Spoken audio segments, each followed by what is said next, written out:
Hey guys, welcome back to the Sensu Pop channel. For today, we have a special deck profile for you. As you know, National has just finished, and today we have Joseph Blincoe with his Shenron Maidens deck. When I saw this on Facebook, I told myself I need to get this guy, and we need to get the deck list online. All right. So right now we have Joseph Blincoe. Do you want to say hi to the viewers? Yeah, how's it going, everyone? Just your local Maidens boy with a dream. All right, that sounds really, really good. So maybe a question all of us might want to ask you. That particular picture that I don't know who shared it online with, Shenron with the Maidens. Do you have that leader card with you? Is it a legit leader card or that's just a picture? That's actually something a good friend of mine has been working on. He wanted to make leader cards for the three of us who went to nationals this year. So there's a pan that goes with it. Yeah. And I believe there's going to be a Universe 6 Kawa that's going to be made as well. I believe he has plans of printing it. Probably only going to be one of, and I don't think it's going to be for sale because it's not his artwork. Oh no. When I saw it, I was like, I want it. Like, I really want that card. I'm pretty sure he just made it with his spare time and a lot of love. Maybe a question here. What makes you want to play Maidens in Nationals? I've been playing Maidens since TOP came out. I've always loved the deck. I played Xeno Maidens last year at Nats. I played Shenron Maidens when Child's Wish came out, when Shenron was first a thing. And then they banned Child's Wish, so I tried Brawly Maidens. And then Assembling came out, so I went back to Shenron. I've just been playing Maidens for as long as I've been playing Dragon Ball. Since TOP came out, I've been playing Maidens. Yeah, me too. When TOP came out, Maidens was my favorite theme so far, and I've been playing it with Champa Maidens, with Xeno Maidens, with the original Maidens, because I kind of like the whole concept, and I've been just trying out Maidens. This is awesome. In my opinion, you're the winner right there already. All right. So why not take us through your deck? So maybe we have your deck list in front of us. Unfortunately, you cannot see this, but I guess that after so many games, you should have it in your mind. Maybe could you take us, what is the perfect line of play for you? It really depends what opponent I'm against, but normally if I'm not being aggroed too hard, ideally, turn 1 you charge multicolor green-yellow, so you'll have access to yellow if you want to Arrival or if you want to Champa something aggressive. Turn 2, ideally you start with at least 1 Dragon Ball in your hand. So if you start with 1 Dragon Ball, turn 1 you're searching 2 Dragon Balls. Turn 2 you're searching 2 Dragon Balls. You tap your 2, cast Assembling the Squad. You get Spirited Search Super Saiyan Trunks out, who mills your last 2 Dragon Balls. That puts 7 in your drop. You activate Wish with your leader. Take Assembling the Squad back from the drop area. Cast it again and play a Brienne de Chateau. Oh. So by turn 2, you've got a 15 body, a 10 body, and you've searched a piece of your Maiden chain, and you've got Brienne on the board. Swing with Super Saiyan Trunks if needed. And usually it's very difficult to take her out, like because she has a barrier and she's there on the board. Usually safe, right? Yeah, absolutely. It's almost guaranteed. And turn 3? Turn 3, it's either play defensive if you want to go for a T4 kill, or if it's more of a control v control matchup, you're evolving into Ribrianne and drawing a card with leader. Otherwise, you can evolve into Ribrianne and Assembling the Squad another Brienne if you're looking for the 7-drop. Or you can, because turn 4, you can evolve for 3 and then EX evolve for 1 and still have access to triple attack. So if you don't think you're killing turn 4, you can set up a Ribrianne turn 3. But if you want to kill turn 4, it's best to just leave all your energy up, be defensive, and then next turn evolve triple attack. Okay. One of the things that maybe if you guys are playing this deck, when Ribrianne comes out, you can KO a battle card, and also at the same time, the EX Evolve is the one that actually removes hands from your opponents, because you will not have Kakunza and the other maidens on the board. So you can actually swing with your Ribrianne either at the leader, because she is going to restand after you EX Evolve, so you could use her for a swing, but you don't get the remove hands effect. So if you need to take up something on the board, Ribrianne, the the 5-drop Ribrianne is something that you can swing with before you EX evolve. Is that a correct statement to make? Yeah, absolutely. If you want to get them at a specific life total, like if they're an aggressive deck that rips their own life, maybe you don't have to attack because she's at risk of being attacked. Or if you leave her active, she has barrier, and it's really hard to kill her if she's in active mode. But if you're trying to push them down like a Shenron, if you try and get all the damage in, you swing with Trunks again, you swing with your Ribrianne, hold a negate in case they do something scary at her. But a lot of the time, since your deck isn't like a I play this card, I win the game, like Victory Strike kind of deal, you have to do a bit of chip damage before Ribrianne becomes like a threat. Okay. You can't take them from zero. So do you leave which one do you leave on the board? Do you leave the 5-drop Maidens on the board, or you leave the 7-drop Maidens on the board? It's a lot better, especially in this meta, to leave the 5-drop on the board. Ideally, I only go into 7-drop when I want a triple attack with her, unless I'm in the middle of building another chain. Like if on turn 3 you assemble the Brienne, turn 4 you can pay 1 to EX evolve, still have 3, and then use that 3 to evolve into another 5-drop for Brienne, in case they take out your first 7-drop chain. So all you have to do is tap 1 and you get another chain already done. But you are tapping yourself out. Yeah, against aggro I don't recommend this at all. This is against ramp. And matchups like Toa, who's just going to rip 3 cards out of your hand anyway. Against aggro, you don't even play the Maidens. It's really sad to say. It's tragic, but I actually side out a lot of the Ribrianne chain against aggro, like U6, Apes. There's stuff in the main deck for that, but you really don't want to get stuck with 1+10s in your hand. So I actually side out. So what do you do against aggro? Against aggro, it's really like you have to turtle yourself. Turn 1 is pass. Turn 2, if you're awakened, you can play a Brienne, otherwise you pass. Turn 3, probably awakened, so you assemble for a Brienne and you pass. And then turn 4, you cast 2 Piccolo assimilated abilities, 1 for 4 energy, 1 with World Peace, and he usually just controls the board for the rest of the game. How good is this card? That card is stupid good. One of the best cards in Black Box. Unfair levels of good. Yeah, especially what you have on the board have barrier, right? So your Bond 2, it's easily, you're going to satisfy your Bond 2. Yeah, and it's pretty much impossible for them to remove 2 barrier cards in active mode, for example. Like 1 is enough of a stretch, but... Yeah.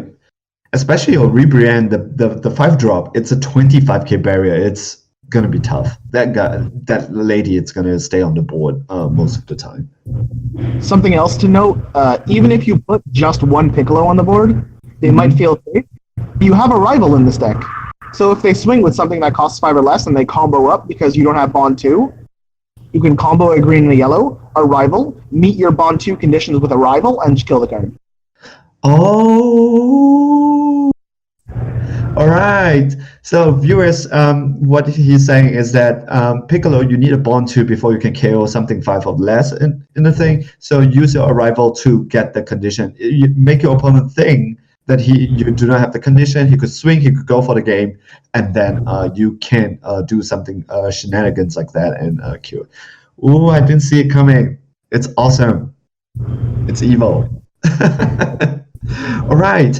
Okay, let's talk about your sideboard option. Let's talk about Dangerous Journey Bomber against Shenron Ram. Well, that's against Janemba for sure. Oh, Janemba. I'm sorry. All right. And how many Janembas are there in your matchup? I played 2 Janembas this year. And how do you play against it? It really depends on it because I believe it was Pat O'Neill's Ryu Janemba, and that took me to town. I couldn't do anything. The best thing I can say with that matchup is you have to build several Ribriannes. So get at least 2 5-drops on the board. You want to have like as much energy on tap as possible. Use your 7-drop. If he's probably going to float like 4 or 5 energy. So EX Evolve for one of your Ribriannes.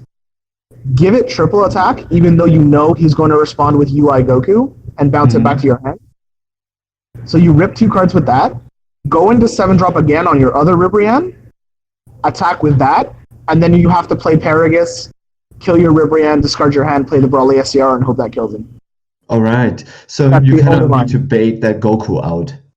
Yeah, you definitely have to like waste mostly all of your resources and then just slip in at the last second. You can't. There's no like. You can't outvalue them.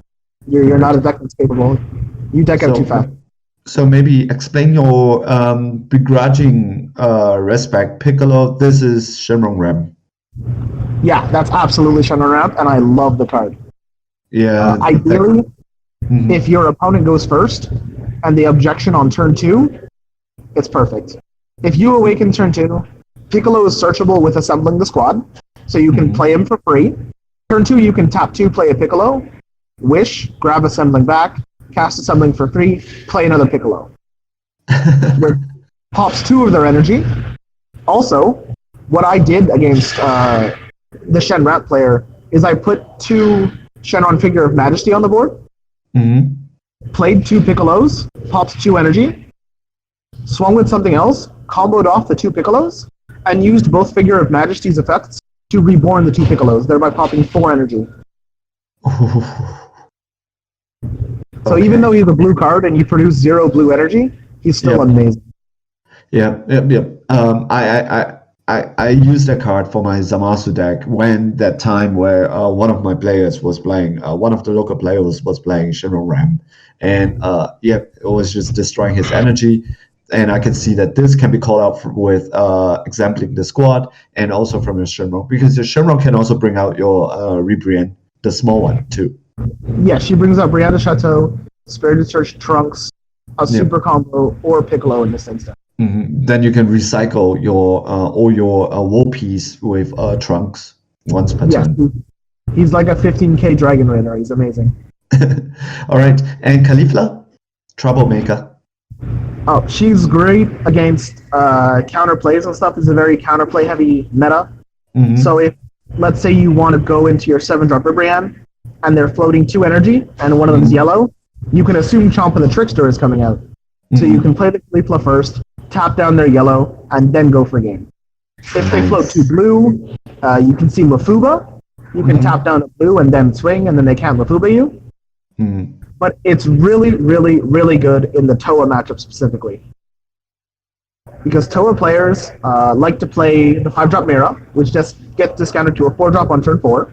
And then they discard 3 cards from your hand, and that's what Toa does.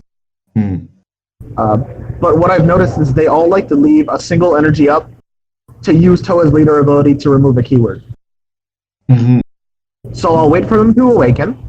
Let's say turn 5, they'll tap 4 for their Mira, rip 3 cards out of my hand, swing Infinity, Double Strike Crit, like the deck does. And then when I'm ready, since I produce yellow with the multicolor, I'll play a Caulifla, lock them out of using their leader ability, and then triple effect them. Ooh, nice. Yeah, I like the way that you're explaining it. It makes a lot of sense. All right, what about Energy Barrage, Frieza? How good is Frieza's there? I started him in every game, first of all. Okay. But he's really just there for Mercenary Tau. All right, because you're gonna rip their hands, and then he comes in. Why not Krillin? That's a really good question, and the answer is Krillin only hits 2 or less, while Energy Barrage Frieza can hit cards like Path to Greatness Goku and the King Vegeta Ape. Oh yeah, true. True. In some of my previous builds, I'd play cards like 1-Star Ball or Chila the Beautiful, which would like consistently rip 1 or 2 cards every turn, which was great. But if they played a Tau on turn 1 or turn 2, you couldn't 1-Star Ball, which is mandatory to awaken without losing cards. But in this deck, you don't really start discarding cards out of their hand until turn 3 or turn 4. So if I'm not touching their hand until turn 4, I don't need an answer to Tau until turn 4. Yep. And then you just World Peace Frieza. All right, because this guy, I mean, either your World Peace Krillin or World Peace Frieza, and that's a good thought, because you're not going to do anything at the start anyway, so why not get Frieza out? He destroys anything with barrier, and then he's having barrier himself, and it's a 20k double striker on the board, and maybe you can use him to finish the game. Triple strike, 30k. Yeah. He's a really good snapback card against Gogeta specifically. If they Gogeta 7 your hand and you redraw Frieza, not only does he pop Gogeta 7, but like you said, you can respond triple attack 30k double strike. Yep, correct. Maybe last question. What would you change in this deck after playing it at National? I think the only change I need to make, I didn't really like an unexpected turn in the side deck. I think I would have preferred the Supreme Kai of Time that stops 2 or less from attacking. Or just maybe 2 extra Nimbus. Is 1 Kami enough? I liked 1 Kami because you can use a summoning squad to search him. So he's technically searching. Alright. Which means you can Kami on turn 2. If you awaken, you can use assembling for free and then turn 2 Kami. And normally he costs 1 to play and then 2 to use, so no one thinks about him as early as turn 2. Yep. And the thing is, you can Kami later in the game also because the Ribrian are bigger than Kami anyways. Yeah, the 5 Ribrians will live a Kami, so you can clear the board and then EX evolve and go for game. Yep. Alright, that sounds good. Anything to tell the viewers before we end this video? I just want to thank my teammates, Eric Salito and Kenneth Whitebean, for helping me test. We tested so much, it was incredible. I want to thank Geekitsu, my sponsor, and I want to, well, I hope this inspires everyone to go out and play their favorite decks, because in a meta that's so matchup heavy, if you have the right side and you have the right mindset, you can make your favorite deck work. I promise. Yeah, the diversity right now, it's pretty amazing. All right, well, thank you for having me on. All right, good. Guys, if they have any questions, they will put it down in the, if you have any question, put it down in the comment section. Joseph, I will send you the link, and maybe you should take a look at the comments, and if there's any questions that you can help to answer, please help to answer them. And Joseph, thanks for coming online, and especially in such a short notice to do your deck profile. You're amazing. When I saw this Maiden, I really want to do this deck profile, and I am glad I did this. Yeah. So guys, thank you, and see you guys in the next video. All right. Ciao, guys. Bye.